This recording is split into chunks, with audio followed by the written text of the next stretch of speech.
called his driver, but it was too late. Next morning, things were no better.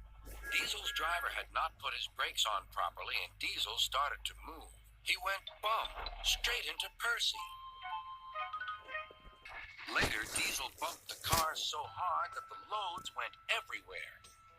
"What will Sir Topham Hatt say?" gasped Percy.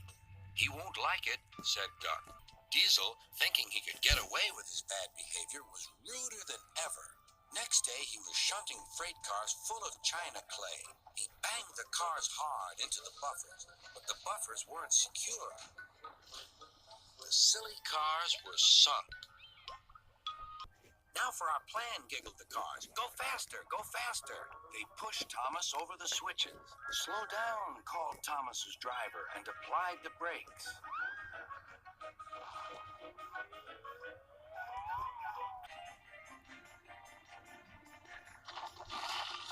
The rails were now like a tightrope across the thundering water. "Stop! Stop!" cried Toby. His driver fought for control. They came nearer and nearer to the bridge. It was all or nothing now. The driver braked hard.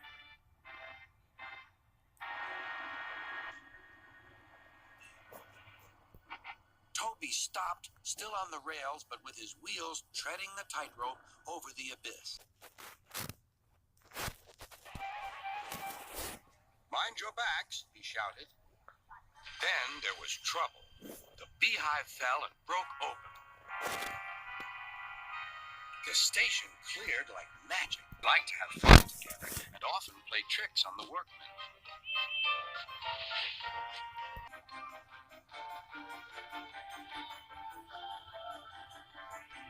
At last, the cars grew tired. "I'm winning," gasped Oliver. But it was too late.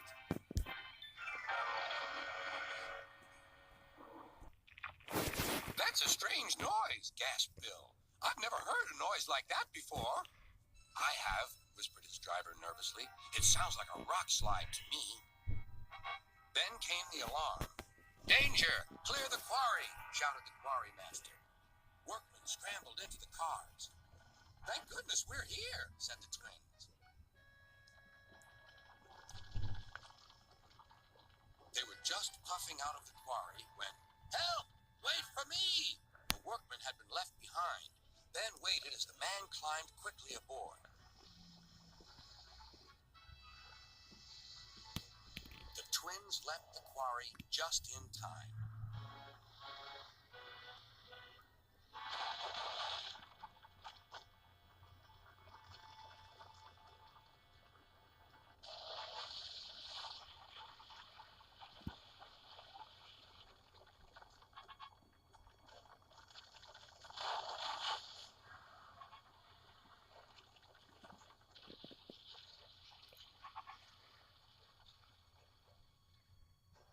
Everyone was safe, but rubble lay all around.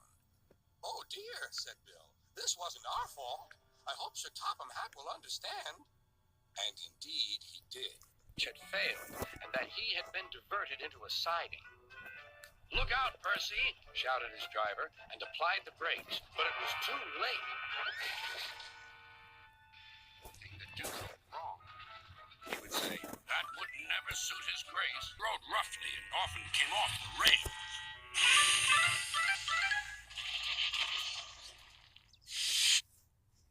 Safe. But then suddenly, what did Sir Handel? "Cars. I won't. So there." Sir Handel was about to cause a great deal of trouble. "Told you," said. Loaded ones at the top are hitched to another. By their weight, loaded cars run down the steep slope, pulling the empty ones up.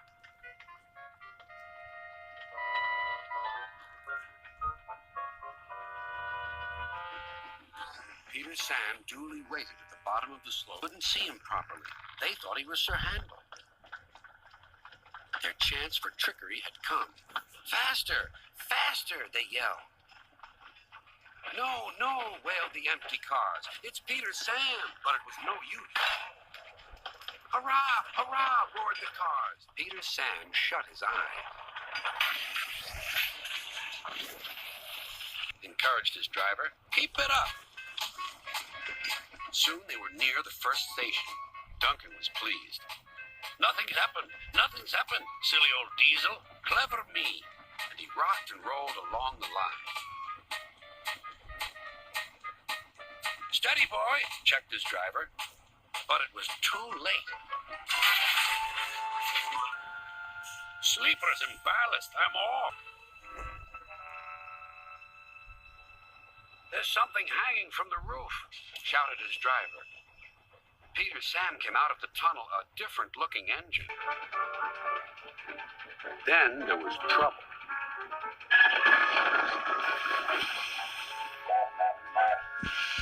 Oh! Wailed Scruffy.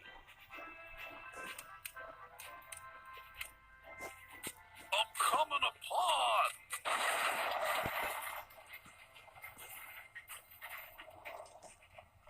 And he did. He stopped an inch from the buffers. Then Thomas made his mistake. Just like this, he boasted.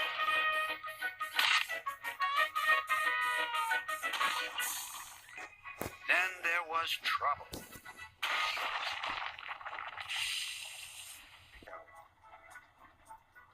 But it was too late.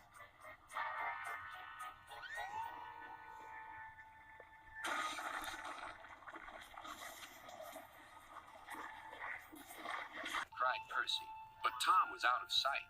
There was worse to come. Percy's driver hadn't seen the bike and he started away. Oh no, cried Percy. Now there'll be trouble. Not in them. Ah! But it was too late.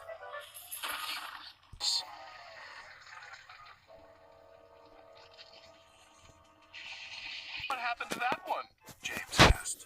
Stupid lorry was reversing and fell straight into the sea, said the tow truck man. Something snapped.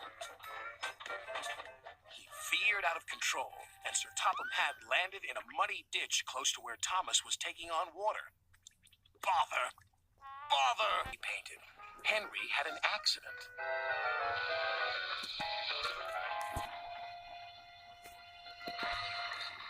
It's nice. We don't need to stop, said Thomas happily. Yes, we do, called his driver. But it was too late.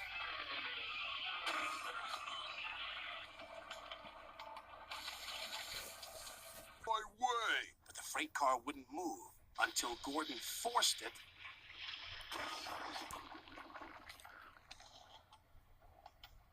By accident. Again. Just in time.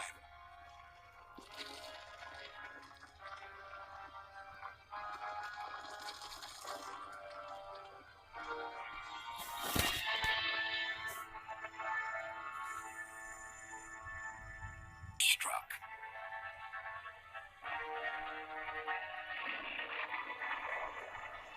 Faster, faster! There's a ghost about! Stop, stop! Yelled Henry. A mysterious figure watched Henry go by. Ahead was a landslide blocking the line. Henry braked hard, but the freight cars hit some of the rubble and plunged into the ravine.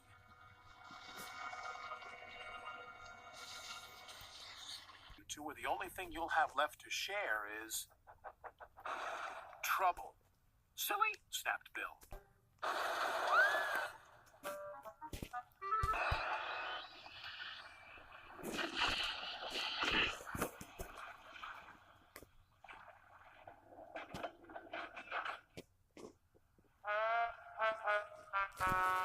Reduced steam and braked hard. But it was too late.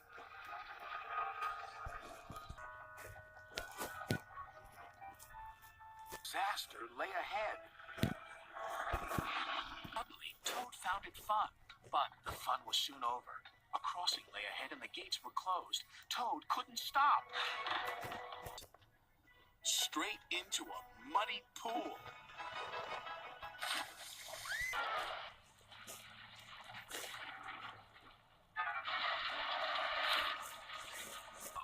A little engine was returning home. It was a misty, moonlit night. Suddenly, the engine lost control and plunged over the side into the swamps below.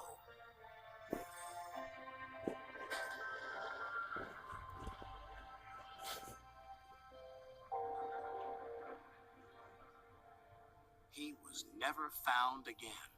But many a workman will tell you that when the moon is full, they have seen the little engine trying to get home. But he never reaches the other side. Next, his driver secretly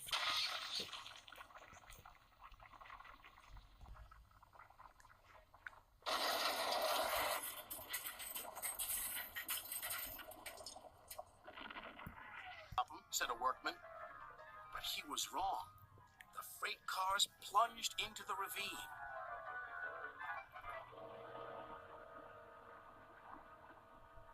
Scarloey and his driver heard the noise and looked up. "Avalanche!" they cried.